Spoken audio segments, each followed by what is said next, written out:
नमस्कार, मैं हूं शम्स ताहिर खान और आप देख रहे हैं वारदात। वाकई इस सफर के बारे में सोच कर ही रोंगटे खड़े हो जाते हैं।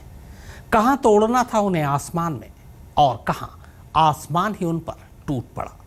और फिर जब जमीन पर आए तो ऐसे बिखरे कि मलबे की शक्ल में समेटने में ही 5 दिन लग गए।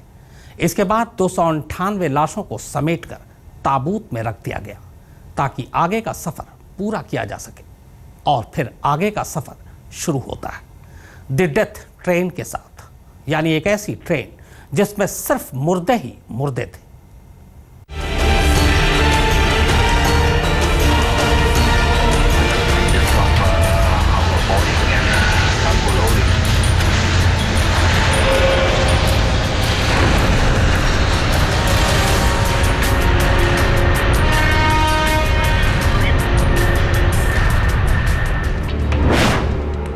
आसमान का ये सफर यूं खत्म नहीं होना था।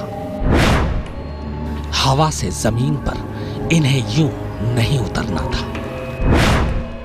उतरे भी तो यूं नहीं बिखरना था। और बिखरे तब भी यूं मलबे में तब्दील नहीं होना था, क्योंकि सब इंसान थे, मलबा नहीं जिन्हें बटोरा जाए।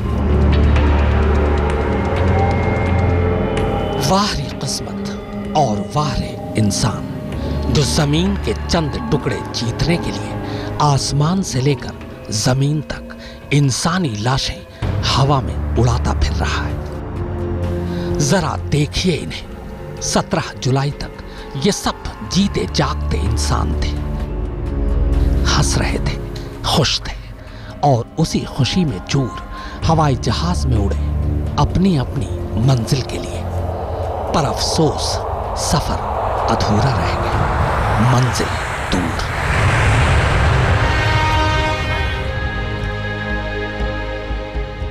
उसी अधूरे सफर को अब कुछ इस तरह पूरा किया गया। हवा में जिस सफर का आगाज हुआ था, उस सफर को आगे बढ़ाने के लिए जमीन पर एक ट्रेन खड़ी की गई। उस ट्रेन में 298 मुसाफिरों को ताबूत में लिटाया गया। ताबूत में लेटे भी कुछ पूरे थे तो कुछ टुकड़ों में। मालूम नहीं हर एक अपने घर तक पूरा भी गया या फिर दूसरों के जिस्म के टुकड़ों को अपने साथ ले गया। चारा भी तो नहीं था कि सबकी सही सही पहचान हो सके। खैर, 298 लाशों को ट्रेन में सवार किया जाता है और इसके बाद ट्रेन चल पड़ती है। शायद ये दुनिया की पहली ट्रेन होगी जिसकी हर सीट पर बस मुर्दे थे। इसीलिए इस ट्रेन को नाम मिला द डेथ ट्रेन।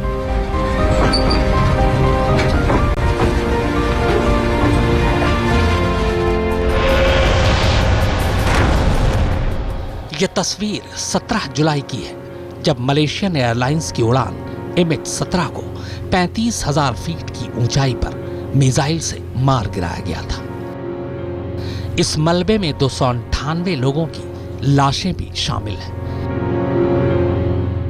यूक्रेन के बागी गुट के कब्जे वाले इस इलाके में हादसे के बाद 15 किलोमीटर के दायरे में विमान का मलबा फैल गया था। उसे समेटने में पूरे 5 दिन लग गए।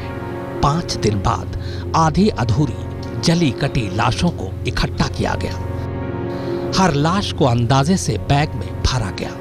फिर लंबी बातचीत के बाद रूस समर्थक यूक्रेन का बागी गुट सभी लाशें नीदरलैंड और विमान का ब्लैक बॉक्स मलेशिया को सौंपने पर राजी हो गया। इसी के बाद 5 बड़े रेफ्रिजरेटर वाली गाड़ियों में लाशों को रखकर उन्हें यूक्रेन के बागी गुट के कब्जे वाले खार्कीव शहर लाया गया, जहां स्टेशन पर स्पेशल द डेथ ट्रेन पहले से तैयार खड़ी थी। इसके बाद बागियों की मौजूदगी में 298 लाशें और विमान का ब्लैक बॉक्स मीडिया के सामने यूक्रेन, मलेशिया और नीदरलैंड सरकार के नुमाइंदों के हवाले कर दिया गया। लाशें ट्रेन में रखी गई और ट्रेन खार्कीव से रवाना हो गई। करीब 12 घंटे के इस सबसे खामोश और खौफनाक सफर के बाद ट्रेन यूक्रेन सरकार के कब्जे वाले शहर दोनेत्स्क के रेलवे स्टेशन पर पहुंचती है, जहां दुनिया भर की मीडिया का पहले से ही भारी जमावड़ा था। ट्रेन से एक एक कर लाशें उतारी जाती हैं। चूंकि हादसे में सबसे ज्यादा 198 लोग नीदरलैंड के मारे गए थे, लिहाजा नीदरलैंड ने पहले से ही दोनेत्स्क एयरपोर्ट पर रॉयल ऑस्ट्रियन एयरफोर्स का बोइंग खड़ा कर रखा था। अब यहां से फिर एक नया सफर शुरू होता है। 198 लाशें लेकर बोइंग नीदरलैंड के लिए उड़ जाता है, जबकि बाकी की लाशें लेकर दूसरे विमान मलेशिया और दूसरे मुल्कों के लिए उड़ जाते हैं। और इस तरह 17 जुलाई को जो सफर शुरू हुआ था और जिसे 16 घंटे में पूरा हो जाना था, वो 6 दिन बाद पूरा हो सका, वो भी अधूरी शक्ल में। आज तक ब्यूरो।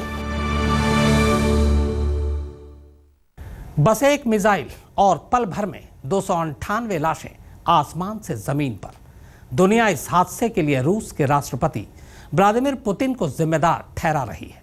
हर किसी का यही मानना है कि इस हादसे का असली गुनहगार अगर कोई है तो वो रूस और पुतिन ही है। मगर कमाल देखिए, एक शख्स ऐसा भी है जो पुतिन को शुक्रिया कह रहा है। इस शख्स ने इस हादसे में अपनी इकलौती बेटी को खोने के बाद एक खत लिखकर कहा है, मिस्टर पुतिन, बेटी का कत्ल करने के लिए शुक्रिया।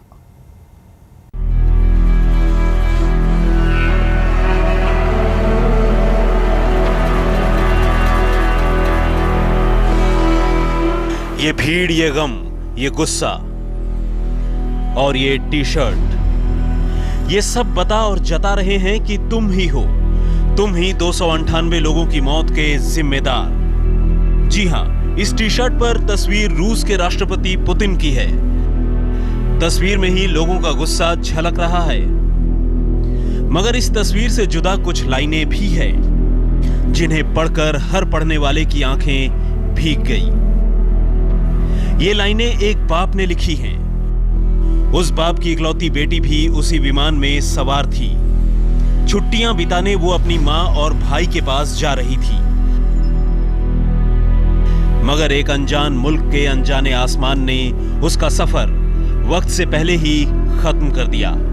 इस बदनसीब बाप का ये खत पुतिन, यूक्रेन के बागियों और यूक्रेन सरकार के नाम है। मिस्टर पुतिन, अलगाववादी नेतागण और यूक्रेन की सरकार, मेरी इकलौती प्यारी बेटी अल्सेमिक द बोस्ट का कत्ल करने के लिए आप सबका शुक्रिया। मुझे उम्मीद है कि दूसरे तमाम बेगुनाहों, नौजवानों और आने वाली पीढ़ियों के साथ मेरी बेटी को मारकर आप ज़रूर गौरवान्वित महसूस कर रहे होंगे। और मुझे यह भी यकीन है कि कल सुबह जब आप आईने के सामने खड़े होंगे, आपको फिर से इसी गौरव का अनुभव होगा। वो अपनी माँ और छोटे भाई के साथ कुछ वक्त गुजारने के इरादे से मलेशिया जा रही थी। छुट्टियों के बाद यहाँ लौटकर फिर से उसे अपनी पढ़ाई शुरू करनी थी, और यहाँ उसकी बेस्ट फ्रेंड्स जूलिया और मरीना को भी उसका इंतज़ार था। लेकिन एक अनजान मुल्क के आसमान में ज़मीन पर लड़ी जा रही जंग की कीमत उसे चुकानी पड़ी। मुझे उम्मीद है कि आपको ये संदेश मिलेगा, शायद अंग्रेज़ी में अनुवाद के बाद, जिसे शायद आप एक अक्लमंद इंसान होने के नाते समझ पाएंगे। शुक्रिया। मॉन्स्टर, नीदरलैंड से हेंस द बोस्ट, जिसकी दुनिया बर्बाद हो गई। दरअसल नीदरलैंड्स के एक छोटे से गांव मानस्टर के रहने वाले हेंस द बोस्ट ने अपनी 17 साल की बेटी एल्सेमिक द बोस्ट को हवाई हादसे में खोने के बाद गम और गुस्से से भरा यह खत फेसबुक पर पोस्ट किया, जिसे पढ़कर दुनिया भर की आंखें भर आई। बोस्ट की बेटी एल्सेमिक द बोस्ट भी उसी मलेशियाई एयरलाइन में सवार थी जो नीदरलैंड्स के एम्स्टर्डम से कुआलालंपुर की उड़ान पर था। इस बदनसीब बाप ने इस खुले खत में आगे पुतिन के बारे में लिखा है, मिस्टर पुतिन, मुझे उम्मीद है कि हमारे प्रधानमंत्री और आपके दरमियान हुई गंभीर बातचीत के बाद आपकी आंखें खुल गई होंगी। मुझे पता है कि आप इससे प्रभावित हैं, और मैं प्रभावित होऊंगा अगर आप हादसे वाली जगह की हिफाजत अपनी रूसी फौज से कराएं, ताकि डच जांचकर्ता अपना काम कर सकें। अब एल्सेमिक के पिता हेंस द बोस्ट के पास अपनी इकलौती बेटी की यादों के सिवाय जीने को और कुछ भी नहीं। काश फिर किसी बाप को ऐसा कोई खत कभी ना लिखना पड़े। आज तक ब्यूरो। जमीन से 35,000 फीट ऊपर आसमान में 298 मुसाफिर और क्रू मेंबर्स को लेकर मलेशियाई एयरलाइंस का विमान MH17 बेफिक्र उड़ा जा रहा था। ऊंचाई, रफ्तार और मौसम सब कुछ ठीक था कि तभी 35,000 फीट नीचे जमीन पर बैठे कुछ लोगों की नजर उस विमान पर पड़ती है। इसके बाद वो अचानक एक मिसाइल का रुख विमान की तरफ मोड़ देते हैं और मिसाइल दाग देते हैं। 17 जुलाई शाम करीब 5:30 बजे यूक्रेन की हवाई सीमा।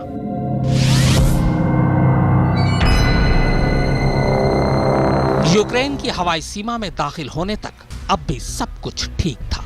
विमान तय वक्त और सही रफ्तार पर तेजी से अपनी मंजिल की तरफ बढ़ रहा था, मगर विमान जैसे ही यूक्रेन और रूस की हवाई सीमा के करीब पहुंचता है, अचानक जमीन से गाइडेड एक मिसाइल 33,000 फीट की ऊंचाई पर उड़ रहे विमान को अपना निशाना बना लेता है। मिसाइल जैसे ही विमान से टकराता है, पूरा विमान आग के गोले में तब्दील हो जाता है। मिसाइल ने हवा में ही विमान के चीथड़े उड़ा दिए थे। इसके बाद लगभग 15 किलोमीटर के दायरे में विमान, उसका मलबा और विमान में सवार 295 मुसाफिरों की लाशें 33,000 फीट की ऊंचाई से गिरते हुए नीचे जमीन पर बिखर जाती हैं। उधर जैसे ही मिसाइल विमान से टकराता है, एक झटके में एयर ट्रैफिक कंट्रोल से विमान का संपर्क टूट जाता है। हमले से ऐन पहले तक विमान यूक्रेन ATC के संपर्क में था। अचानक ATC से संपर्क टूटते ही हर तरफ हड़कंप मच जाता है। 4 महीने पुरानी वो डरावनी यादें अचानक फिर से ताजा हो जाती हैं। 4 महीने पहले इसी मलेशियाई एयरलाइंस का ऐसा ही एक विमान ATC से संपर्क टूट जाने के बाद लापता हो गया था। आज 4 महीने बाद भी उस विमान का मलबा नहीं मिला है। उस विमान में भी 200 से ज्यादा मुसाफिर सवार थे, मगर इस विमान के साथ ये रहस्य ज्यादा देर तक छुपा नहीं रह सका, क्योंकि ATC से संपर्क टूटने के आधे घंटे के अंदर ही विमान का मलबा और उसकी खबर दोनों सामने आ चुकी थी। बस सामने आना अब कुछ बाकी था, तो वो ये कि आखिर 295 बेगुनाह मुसाफिरों को 33,000 फीट की ऊंचाई पर मार गिराने वाले कौन लोग थे? क्यों उन्होंने एक मुसाफिर विमान को मिसाइल से निशाना बनाया? तो ये सच जब सामने आया तो वो और भी चौंकाने वाला था। आज तक ब्यूरो। इस बीच खबर यह है कि ट्रांस एशिया एयरवेज का एक विमान ताइवान में क्रैश कर गया है। इस हादसे में 50 से ज्यादा लोगों के मारे जाने की खबर है। चीनी न्यूज एजेंसी के मुताबिक ताइवान के इस घरेलू विमान में अचानक कुछ तकनीकी खराबी आ गई थी, जिसकी वजह से पायलट ने इमरजेंसी लैंडिंग की कोशिश की, लेकिन उससे पहले ही विमान क्रैश कर गया। लगता है हवाई सवारी पर आफत आई हुई है। जी हां, अब ताइवान में बेंगू द्वीप के करीब यात्री विमान क्रैश हो गया।